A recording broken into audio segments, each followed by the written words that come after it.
What's up, guys? This is Coach Grant with First Down Training, and today we're going to be breaking down some of the biggest mistakes that wide receivers will make, and then we're going to be showing the correct way to run the examples of the routes that we show in this video. So I hope this video helps you guys out. Hope it could teach you a few new things, but also, fellas, if you're a wide receiver and you feel you're a little bit more on the advanced side of things, you kind of grasp the concepts that we are going over. If you guys would like a workout schedule to follow that is a more advanced workout schedule with on-field drills wide receivers should be doing, check out that very first link in the description below for our 4-week wide receiver on-field workout schedule 2.0. It's over 100 plus wide receiver drills with sets, reps on a weekly schedule that you can follow. So check out that very first link in the description below if you're interested, fellas. Let's get started. So like I said, I'm going to show you guys the incorrect way to run a route versus a certain coverage, and then I'm going to show you guys the correct way to run the route versus this specific coverage to give you guys kind of that gauge of what you don't want to do. So first example here is going to be a slant route. Now this is a common mistake that you see so many young wide receivers make, is that they end up catching a slant or being thrown a slant on the pretty much opposite half of the field because they force a release in one-on-ones. Fellas, a real football is not played like in a setting like this, where there's no other defenders on the field. You're the only guy running the route. Even if you're running it from the slot, even if you're running this from the hash, you cannot catch a slant on the opposite hash. That is never going to happen in an actual game scenario. So we look at this example here from this wide receiver. We got inside shade press coverage, maybe about a yard or two of space, right? So if we get a yard or two of space with the guy and he's inside shade, what is he probably trying to take away? He's probably trying to take away the inside, right? He does not want me to do exactly the route that I have called. He doesn't want me to run a slant. So this wide receiver, instead of attacking the outside shoulder of the DB, he just tries to run around him. He gives him a jab outside. That's not going to do anything. There's too big of a gap between the two of us, and he just tries to cross his face underneath. A disciplined DB is going to do exactly this. Stay patient, get hands on this wide receiver, and force him all the way across the field. So now if this is a real game and he's running this slant from the slot, let's say like both sides are running slants, him getting rerouted all the way across the field will have him run into the outside wide receiver, the slot wide receiver, everything. So you need to make sure that we maintain spacing on my play, and I'm still able to get separation. So it starts with the release, right? It starts with having a plan. Because we got some cushion with this DB, right? So if I got some cushion with this DB, I don't want to just try to give him a jab outside and then try to slip to the inside. He had the right idea. He wanted to attack outside, then slip under. But if I don't actually threaten the DB vertically, he is not going to move off the platform. So rather than him maybe just giving a jab step, maybe we give a jab step, take a second crossover move, we close the space with the DB, and then I take 3 hard steps at his outside shoulder and at his outside hip, trying to get him to flip his hips open to the fade, and then I can slip underneath, because now I got separation. Now I got separation from the DB, and I was able to maintain spacing and timing with my quarterback. But when you just try to force the release and you end up all the way across the field because you're running right into his leverage, that's not an efficient way to get open, and that's not how you keep spacing on a play. So let's watch the thing full speed again from this wide receiver. Just make sure, fellas, we don't force my releases. DB is playing a certain leverage for a reason. I have to make sure that I know how to combat that leverage. So now let's look at this example here from Stephon Diggs, right? Same exact coverage. Inside shade, he's got maybe about 2 yards of space. Now, he's further outside of the hash, which is probably even more so important that he keeps spacing on the play and he doesn't catch the ball 50 yards across the field. Because if he gets rerouted, he's not only going to be rerouted into the receivers on the other side of the field, but he could get rerouted into the slot wide receiver, tight end on his own side of the field if that were the formation that they were in. So let's take a look at what he does here. So first thing he does is close space, then works to the outside shoulder. Fellas, that's the name of the game when you have inside shade coverage and you have to run a slant. You got to run a slant versus inside shade press. I should never be trying to square him up. I should never be trying to attack his leverage, give him a fake outside, and then slip underneath. Because that DB is disciplined. His sole purpose when he is in inside leverage is to protect the inside, fellas. So the only way I'm going to be able to get separation is by attacking his outside shoulder and attacking his outside hip. That is what makes him flip open. That is what gets him to open up the gate. So again, we have some cushion. What does Diggs do? He closes the cushion, right? Let's get onto the DB's toes, and then let's go to the outside. Let's take 3 hard steps to the outside, run with some speed, run in full stride, commit your hips and your shoulders to the outside. Everything about this It forces the DB to have to open up his hips because he has to honor that fade. And since we closed the distance with him, we got on his toes that made him uncomfortable. You wouldn't want to just go diamond release in this situation. Because in the last example, what you could have said was, oh, well, that wide receiver just tried to run underneath. He should do a diamond release right off the get. But if there's too big of a gap and you're doing a diamond release, you still got to catch the slant here. And because you have a big gap between the two of you, that DB's got an easy recovery to that spot where that quarterback's going to make that throw. So let's get into his toes, and then let's attack the outside shoulder. Fellas, do not. One of the biggest mistakes that guys will make is they will try to force that release to the DB's leverage.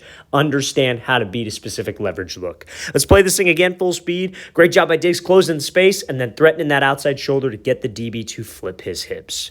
Okay, so next example here. This is just a flat out not very good route.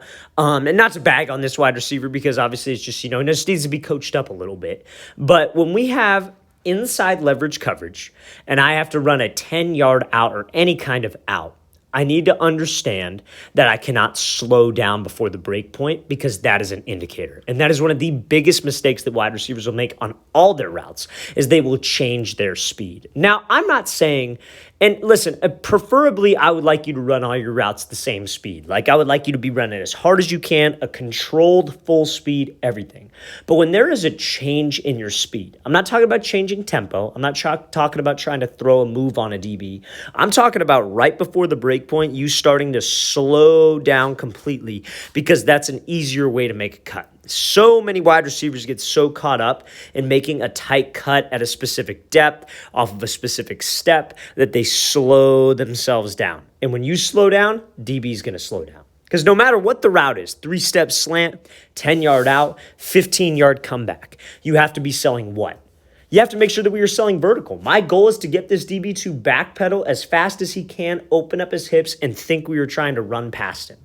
I can't do that by changing my speed. You don't even have to be the fastest guy on the field. Sometimes guys are just plain out not fast, or just the DB might be faster than they are. But if you maintain a consistent speed throughout, that is selling the route. That is selling the route the absolute best way you can. Now, this wide receiver, he does the right thing. We got inside leverage off man. We got to run a 10-yard out. So what do you think you want to do? You want to stem him to the inside because as we know about that slant, when you stem a DB and attack his leverage, what is he probably going to do? Keep his leverage, right? So that creates a bigger window for you or more space for the quarterback to lead you open.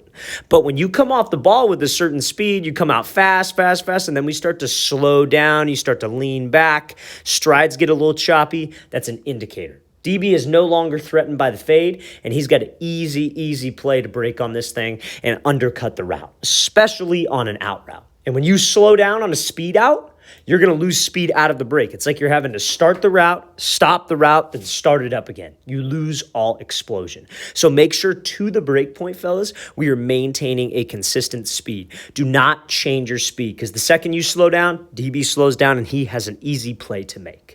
So now let's look at this example here from Chase Claypool. Same type of coverage, even more so important because he is from the outside and he doesn't have as much space as the last wide receiver to run out of the break. Let's watch what he does. So he attacks his leverage, squares him up, but he maintains the same consistent speed. I'm willing to bet a large sum of money that this DB is faster than Chase Claypool.